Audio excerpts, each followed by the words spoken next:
وہ بے بسی کہاں تھی تب جب آرڈیننس فیکٹری لگائی ہوئی تھی، ایوان صدر کو آرڈیننس فیکٹری بنایا ہوا تھا اور دھڑا دھڑ بل منظور ہو رہے تھے، اور اب اتنی بے بسی کہ آپ کو ٹویٹ کرنا پڑ گیا. اس ٹویٹ کی ٹائمنگ کو آپ کس طرح سے دیکھ رہے ہیں؟ دیکھیں، بات یہ ہے کہ یہ ایک خالصتاً قانونی اور آئینی عمل تھا، اور صدر صاحب کی جب آپ بیچارگی کی بات کرتے ہیں، صدر صاحب کی ایک عزت و تکریم ہے، وہ پاکستان کی وفاق کی علامت ہیں، وہ پاکستان کے مسلح افواج کے سپریم کمانڈر ہیں. انہوں نے یہ عمل کیوں کر کیا اور اس کی ٹائمنگ کیا ہے؟ بات یہ کہ وہ ان کے جو سیکرٹری صاحب ہیں وہ گریڈ 21 کے ہیں، انہوں نے یہ نہیں بتایا کہ جی میں نے کس عملے کو کہا، اور یہ ہم پارلیمانی رپورٹنگ کرتے رہے ہیں.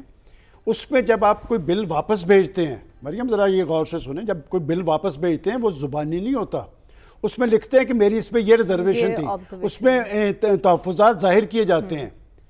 انہوں نے کس کو کہا؟ بھئی یہ سارا کچھ تو وہاں پر یہ تحقیقات تو ایوان صدر کے اندر ہونی چاہیے. کون کرے گا؟ اور میں اس لیے کہہ رہا ہوں کہ جناب صدر نے جو کام کرنا ہوتا ہے، آپ نے تو آرڈیننس فیکٹری کی بات کر دی، انہوں نے یہ اسمبلی توڑ دی تھی، اس لیے کہ وہ پاکستان کے صدر نہیں تھے بن رہے، وہ تحریک انصاف کے صدر تھے. اور وہ جو ابھی کہا گیا یہ درست ہے کہ سائفر کا ایشو جس پہ بتایا گیا کہ قومی سلامتی کمیٹی، اور یار جس سائفر کو ایشو بنا کے آپ نے پاکستان کے اندر غدر مچانے کی کوشش کی، آپ نے تو سارے بیانات واپس لے لیے. آپ نے تو کہا کہ امریکہ اس میں شامل ہی نہیں ہے، کہ اسد عمر کو فون کر کے کہہ رہے ہیں کہ ہم نے اس پہ کھیلنا ہے، ہم نے امریکہ کا نام نہیں لینا.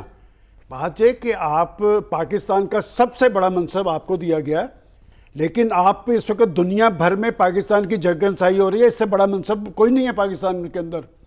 اور یہ جو عمل ہے، میرا خیال تھا کہ پریزیڈنٹ صاحب جن کو انہوں نے کہا ہے ان کا نام کیوں نہیں لیا جا رہا، اور انہوں نے اپنے تحفظات ظاہر کیے. اور یہ جو سمری ہوتی ہے نا، یہ بات میں آپ کو ایک ٹیکنیکل نقطہ بتاؤں، سمری پہ کسی نہ کسی کے دستخط ضرور موجود ہیں، پریزیڈنٹ صاحب کے نہیں ہیں تو سیکرٹری کے موجود ہیں. آپ نے بل بن گیا وہ، اور پھر ساتھ اسی ٹویٹ میں جناب صدر محترم یہ تسلیم کر رہے ہیں کہ وہ ایکٹ بن چکا ہے. ایگزیکٹلی یہ تسلیم کر رہے ہیں کہ وہ ایکٹ بن چکا ہے، کہ وہ ادھر بھی ہیں اور ادھر بھی کھڑے ہیں، وہ دونوں سائڈیں رکھنے چاہ رہے ہیں. دیکھیں، میں پھر کہوں گا کہ میں ذاتی طور پہ ان کی بہت عزت و تکریم ہے پاکستان کے اندر، ان کو یہ کھیل اس وقت نہیں کھیلنا چاہیے تھا. اس وقت پاکستان کے اندر ایک تناؤ کی، ایک ٹکراؤ کی، ایک محاذرے کی ایک نئی کیفیت طاری ہے. اور جیسے کہا گیا کہ پاکستان کے اندر اکنامک صورتحال جو ہے، میرا خیال جو بندہ جتنے بڑے منصب پہ ہو اسے اتنا زیادہ ذمہ داری کا ثبوت دینا چاہیے. اور وہ سائفر کے بارے میں دیکھیں، بات یہ کہ آپ جب حلف اٹھاتے ہیں، آپ ذرا پرائم منسٹر کا حلف اٹھا کے دیکھیں کہ میں کوئی ایسا راز آشکار نہیں کروں گا جس کی وجہ سے قومی مفادات پر زد پڑتی ہو. اس پہ کون سی پاکستان پہ زد نہیں پڑی؟ کس کو آپ نے چھوڑا ہے؟ کہ پہلے آپ نے کہا کہ جس میں امریکہ انوالو ہے، پھر آپ نے ڈونلڈ لو صاحب کی گفتگو، پھر آپ نے پاکستان کے اندر ایک کیفیت طاری کی، پھر سب پہ آپ نے پسپائی اختیار کر لی. میرا خیال ہے یہ کھیل بند ہونا چاہیے. اور آپ نے درست کہا اپنے ابتدا میں، یہ ایک پینڈورا باکس کھولا جا رہا ہے پاکستان کے اندر غیر معمولی اور ہنگامی صورتحال طاری کرنے کے لیے. اور بات یہ کہ جو صورتحال اس وقت پاکستان کے اندر بنتی نظر آ رہی ہے، پاکستان کی سیاسی لیڈرشپ کو بیٹھ کے سوچنا چاہیے.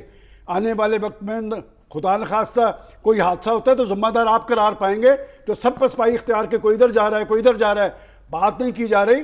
اور 22 کروڑ عوام دیکھ رہے ہیں کہ جی ہم کدھر کو جا رہے ہیں. درست کہہ رہے ہیں، 24 کروڑ سے زیادہ ہو گئے ہیں، 24 کروڑ سے زیادہ ہو گئے. میں اسی لیے تو کہہ رہا ہوں کہ 24 کروڑ عوام تو بیچارے، ان کو تو روٹی دال کی ڈال دی گئی ہے کہ آپ نے یہ کام کرنا ہے، آپ نے ادھر ادھر نہیں دیکھنا. تو میں سمجھتا ہوں کہ پریزیڈنٹ صاحب نے اپنے منصب سے منافی یہ کیا ہے، اور یہ ٹائمنگ جو ہے درست نہیں تھی. اور اس وقت دنیا بھر میں پاکستان کے آگے پھر ایک سوالیہ نشان کھڑا ہے کہ ایک شخص جو سب سے بڑے منصب پہ بیٹھا تھا، اس نے پھر پاکستان پہ یا پاکستان کے مفادات میں سرخرو ہونے کے بجائے جیل میں بیٹھے ایک شخص کے سامنے سرخرو ہونے کی کوشش کی ہے. اور ایک مینوفیکچرنگ فالٹ موجود ہے تحریک انصاف میں کہ ان کے مخالفین نے ان کے ساتھ کچھ نہیں کیا، جو کچھ کرتے ہی خودکش بمبار ہیں. میں نہیں کہہ رہا، دیکھیں آپ حقائق اٹھا کے دیکھ لیں کہ آج اگر ایک صاحب جیل کے اندر بیٹھے ہیں تو کوئی شہباز شریف کی وجہ سے ہیں، کوئی فضل الرحمان کی وجہ سے ہیں، یا کسی اور کی وجہ سے ہیں، کس کی وجہ سے بیٹھے ہیں. اور آج پریزیڈنٹ صاحب نے بھی جو کیا ہے، میرا نہیں خیال کہ اس کے اچھے اثرات پیدا ہوں گے پاکستان میں. ٹھیک ہے ڈاکٹر صاحب، آپ کی نظر میں کب چلتی ہے اور کب رکتی ہے؟ آپ کی کیا باتیں کرتی ہیں؟ مطالبہ کیا جا رہا ہے کہ وہ مستعفی ہوں، آپ کی نظر میں اب کیا آپشنز ہیں ان کے پاس؟ دیکھیں، ابھی جو بات میں نے بھی کی تھی،